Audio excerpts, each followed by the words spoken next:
In the long history of Christianity, there have been numerous accounts of martyrdom. Some estimate the number of Christians to be killed for their faith to be around 70 million since the time of Jesus Christ.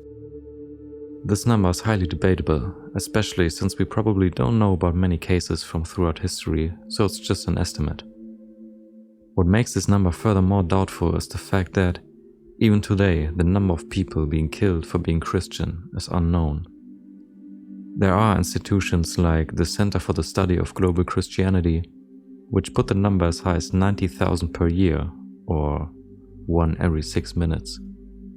Other researchers, like the ones from the International Institute for Religious Freedom, think the number is about 10 times lower, around 8,000 to 9,000 Christians per year. Whatever number is true, it's still a horrible thing in and of itself, but that just goes to show how vague the research about this topic is, even today, and how little we know.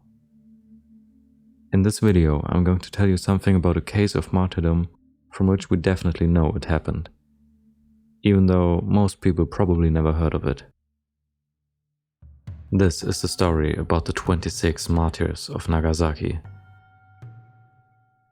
Why am I telling you about this, you ask? Why exactly this case? I don't know. I learned about it myself out of pure coincidence, and when I first heard about it, I found myself being surprised at first. Not because of the fact that there are Christian martyrs in Japan, but because I think most people never connect Christianity with East Asia, since it's not a dominant religion in any of the countries belonging to that region. And if I would tell you to think about religion in Asia in the 1500s, you would probably tell me something about Buddhism, Taoism, Shintoism, but not Christianity. I would do that as well, to be honest. So in short, my first reaction when I heard about the story was surprise. It sounded like an interesting and niche topic, and that's why I chose it. And before I begin, I have to say I don't speak Japanese, Spanish or Portuguese, so I'm probably going to butcher every name in this video. So let's go. On August 15th, 1549, a Portuguese ship arrived on the port of Kagoshima, Japan. On board of the ship were Cosme de Torres, Juan Fernandez, and Francisco de Gasso y Javier, or Francis Xavier to simplify it. As a founding member of the Jesuits, Xavier dedicated his life to the mission of bringing Christianity into every corner of the world. Pope Nicholas V decided that missionaries from Portugal are to spread Christianity in Asia. Xavier did exactly that, and in 1541 he left his home country and, after arriving in Goa 1 year later, spent the last 10 years of his life on his holy mission in India, Malaysia, China, and, obviously, Japan. 6 weeks after his arrival in Japan, probably because he always wanted to know everything about the country he's trying to bring Christianity to, he visited Shimatsu Takahisa, the daimyo of Kagoshima, to ask him for permission to build the first Catholic mission in Japan. Daimyos were warlords, politicians, and feudal lords who ruled over a certain part of land in Japan. This request was accepted, which might be surprising for some since Japan was, and still is, a very homogeneous and closed-off society, and only had their first contact with Europeans literally 60 years before. The daimyo didn't do this out of pure generosity though. He did that in hopes of creating a trade relationship with Europe and to weaken the power of Buddhist monks, because these guys were major political players during that time. Fast forward to the end of the 16th century, the situation is a bit different. About 200,000 Japanese people became Catholic Christians and, depending on which statistic you go with, that would amount to 0.9 to 1.6% of the population, which is more than today's Japan has percentage-wise. And after the occupation of the Philippines by the Spanish in 1587, the Japanese government feared the growing European influence that was not only right before their door, but already in their country. That's why Toyotomi Hideyoshi, a big name in the daimyo scene back then, declared that every foreigner must leave the country. Except for the missionaries, they were allowed to stay because he still had those trade connections in mind. So Japan in the 1590s was basically completely shut off from Europe's sphere of influence. And this is a good opportunity to talk about the already mentioned daimyo, Toyotomi Hideyoshi. When I said he was a big name in Japan back then, that was a bit of an understatement. It would be more fitting to call him the big name in Japan. He is considered the second of the three great unifiers of Japan, meaning one of the three people who helped bringing an end to an inner conflict that lasted over 100 years with warlords, clans and armies fighting each other across the whole country. A large number of policies were introduced by him, which definitely helped in his unification quest, but the complex web of daimyos, shoguns, clans, etc. was too big of a problem. Apparently, he had a great amount of natural charisma and was a strategic mastermind, the two ingredients that make up a good leader. This makes his invasion of Korea, which lasted from 1592 up until his death in 1598 and ultimately failed, more surprising. My first thought was that his intention was to unify the Japanese people against one enemy in order to distract from the inner turmoil, which is a strategy that was used time and time again in history. But this is just speculation from my side. I also really like the Wikipedia article of Hideyoshi because it says, his invasion of Korea makes his memory there somewhat less positive. Like, really? I mean, yeah, I can see why a country is not too fond of the guy who tried to invade it, but anyways, his regime couldn't manage to get a hold of Japan as a whole and basically collapsed after the failed invasion.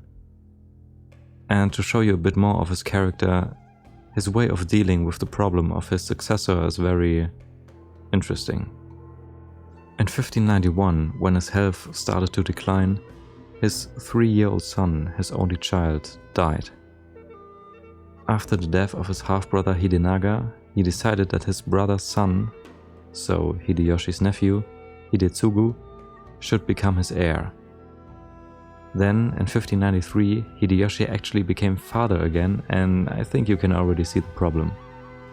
His own child, named Hideyori, was obviously more worthy of claiming the throne than the adopted nephew. And probably to avoid an awkward conversation with his nephew, he ordered him to commit suicide. And to make matters worse, every relative of Hidetsugu who didn't do the same was murdered. I mean, Hideyoshi could have just go to his nephew and be like, look man, I know this may sound like a joke, but I actually have another son and you know how it is, he must be my successor, it's divine law or something. I know I made you my heir literally last year, but man, times change, you know? We're still nephew and uncle though? But Japanese law apparently told him to kill literally everyone who had ever talked to his nephew, so yeah.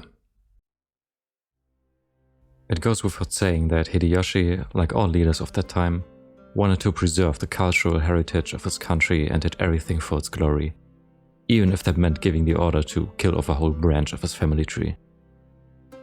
And obviously he was suspicious of foreign influence and so-called decentralizing factors, namely vassals following a foreign religion. His allowance of the missionaries working in Japan must have happened under strict supervision, and he probably wasn't that fond of them in general. Especially after an audience in 1587 with the superior of the Jesuit mission, Gaspar Coelho, telling him that he can easily summon Portuguese warships and Christian daimyos to help Japan in its upcoming invasion. Hideyoshi literally banned Christianity 2 weeks later. After that, the missionaries took a break from their work and continued when they felt safe enough, but more discreetly, because the ban seemed to be more of a warning since Christians were overlooked unofficially. And if the situation wasn't tense enough, another group started making problems. Who, you ask? Christians. But not the ones who were already there, no, Spanish Franciscan missionaries. You see, those guys looked at the Jesuits in Japan, who had a monopoly in proselytizing people there, and thought, yeah, we want to do that as well. So they started to recklessly preach openly near the capital of Kyoto, ignoring every warning from the Jesuits, who knew about the tense situation and the official-unofficial ban in the country. Yes, 2 Christian gangs fighting about who can convert more people in Japan. It's as ridiculous as it sounds. And behind all that stands an annoyed quasi-emperor who knows that the Holy Mission is closely tied to the trading that's happening between his country and Europe. And then, in 1596, so in a time of inner turmoil, during the invasion of Korea and with Christianity not being in the best of situations, something very tragic and very stupid happened. As if all of this wasn't stupid enough already. On July 12th, the Spanish ship San Felipe set sail in Manila and was heading to Acapulco. They didn't make it that far because it was typhoon season in the Pacific during this time of the year, and after being hit by 2 typhoons, it was decided to head to Japan for safety. Unfortunately, a 3rd typhoon hit the ship and swooped the sails off San Felipe. The remains of the ship drifted towards the Japanese coast, which was seen as a miracle by the crew. And now, Matias de Landejo, captain of the San Felipe, enters the scene. And trust me when I tell you that this guy and his colleagues are probably some of the dumbest people I've read about in a long time. The place where they stranded is called the Tosa province on the Shikoku Island. The crew of the San Felipe suggested to go to Nagasaki, which was only a few hundred kilometers away and considered to be a friendly port, which means the region had close ties to Spain. And that's a perfectly reasonable thing to suggest when you are stranded in a foreign and war-torn country, in my opinion. The captain said no. He heard about tales of Toyotomi Hideyoshi's hospitality towards the Franciscans and probably thought that this would grant him some kind of immunity. To his surprise, when he approached the local daimyo, Chozokabe Motochika, sorry if I totally butchered your name, he wasn't greeted by subservient Japanese people. The daimyo forced the ship, which was barely a ship anymore at this point, to sail to his home port in Urado, today's Kochi, accompanied by 200 armed boats. Upon reaching the port, the ship was wrecked on a sandbar and the remaining cargo was confiscated. The captain wasn't all that amused, but Daimyo Motochika told him that this is standard procedure and a part of Japanese maritime law, whereas ships and their cargo, which stranded in Japan, belong to the local authorities. The protesting Spanish crew was told to go to Toyotomi Hideyoshi with their case. Captain Landejo did exactly that and sent 2 officers to Kyoto and told them to meet with the Franciscan friars and to avoid the Jesuits. Advisors of Hideyoshi smelled a large amount of money to be made here, so they convinced him to keep the cargo. The Jesuits knew of this and offered to help the Franciscans and the Spanish, but the friars, under Pedro Bautista, refused. Mashita Nagamori, who ultimately was the one who convinced Hideyoshi to keep the foreign cargo, traveled to the wreck where he ordered the shipping of the goods to Kyoto. While the crew was trying to entertain him, probably in order to make him change his mind, Nagamori talked to some of the ship's higher-ups. And remember when I said that these guys weren't the smartest? Nagamori got to know Pilot Major Francisco de Hollandia, who has about the same intellectual capacity as Captain Landejo. Nagamori asked where they came from, and Hollandia then drew a map and showed, to Nagamori's surprise, the size and extent of the Spanish Empire. When he was asked how a small country like Spain can have such a big influence all around the globe, my guy Hollandia literally said, well, you see, the king usually sends missionaries first to convert the people in order to weaken the resistance against his soldiers later on. Look, I can't tell you if this guy drank too much or if it was plain stupidity, but the conversation was obviously reported to Big Boss Hideyoshi, and he wasn't really happy about what he heard because he felt confirmed of a suspicion against the Christians and promptly ordered every missionary to be killed. Another advisor of him, Ishida Mitsunari, clarified that this order only affected the Franciscan friars who openly ignored the 1587 ban on Christianity. The discreet Jesuits are to be excluded. All Spanish people that came from the Philippines during that incident were brought to Kyoto and were imprisoned. A few weeks later, some of them were sentenced to death by crucifixion, a method of punishment which was ironically introduced to Japan by the missionaries themselves, even though different variations of crucifixions were known to be used by the Japanese before the arrival of the first Europeans. At this point in time, 15 Japanese Christians who were part of a Franciscan order, 6 Franciscan friars, and 3 Jesuits, who were actually included by mistake, were imprisoned. One of those 3 Jesuits was Paul Miki, who is today one of the patron saints of Japan. In Kyoto, at the main square, every prisoner had a part of their left ear cut off as a form of deterrent. What follows was a harsh walk from Kyoto to Nagasaki, a distance of about 800 kilometers. The prisoners had to walk from city to city, where their crimes were publicly proclaimed, and the populace was free to do with them what they wanted. During this walk, 2 converted Japanese Christians actually went along with them in order to die in the same manner, which is kinda nuts, to be honest.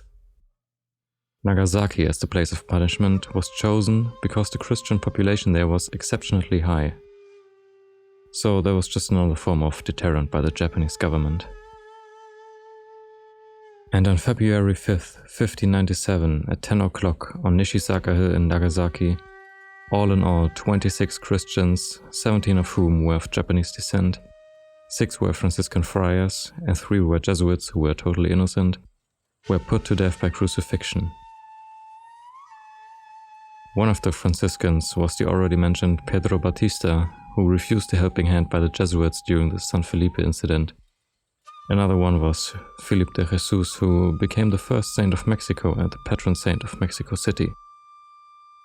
About 4,000 people came to see it. The Japanese variant of crucifixion is a bit different than the one we know.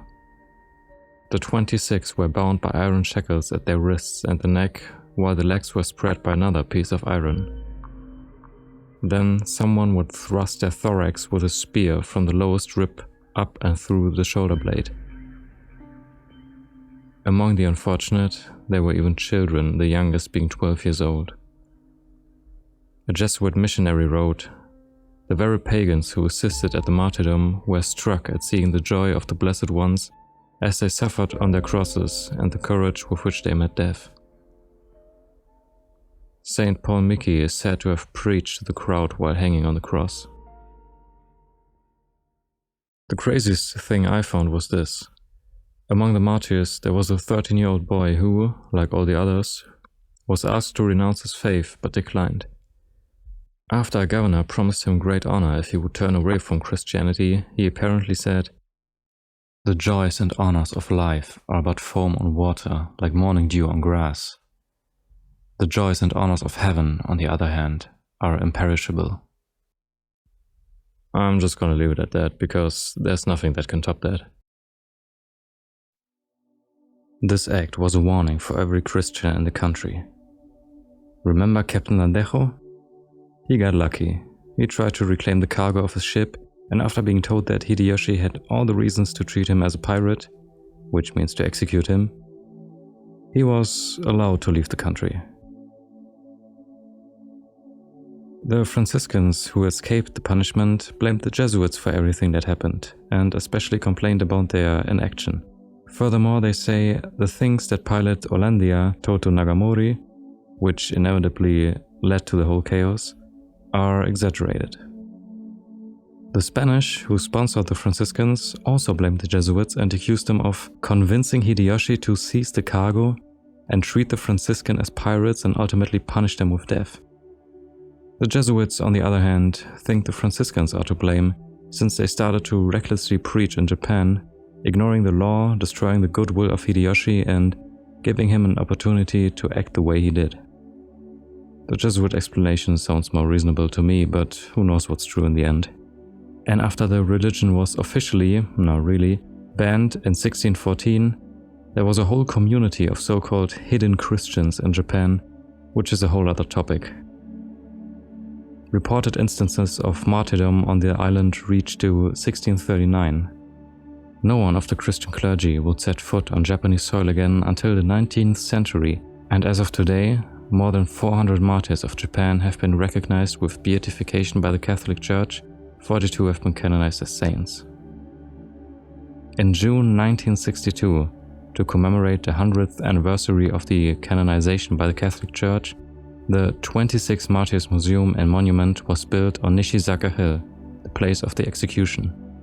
Both the museum and the monument focus on the walk of the martyrs from Kyoto to Nagasaki, which not only highlights the physical challenges they had to face, but also their Christian spirit. There's even a church called the Church of the Holy Japanese Martyrs in Italy, in a place I don't know how to pronounce. This small chapter of Christian martyrdom shows, like many instances of martyrdom, the passion people can have for their beliefs, which is all the more interesting in our current day and age. But most of all, I love the drama of the story and the fact that it sometimes looked more like a sitcom than an actual historic event. Anyways, I hope you liked the video and got something out of it. See you next time, have a good one.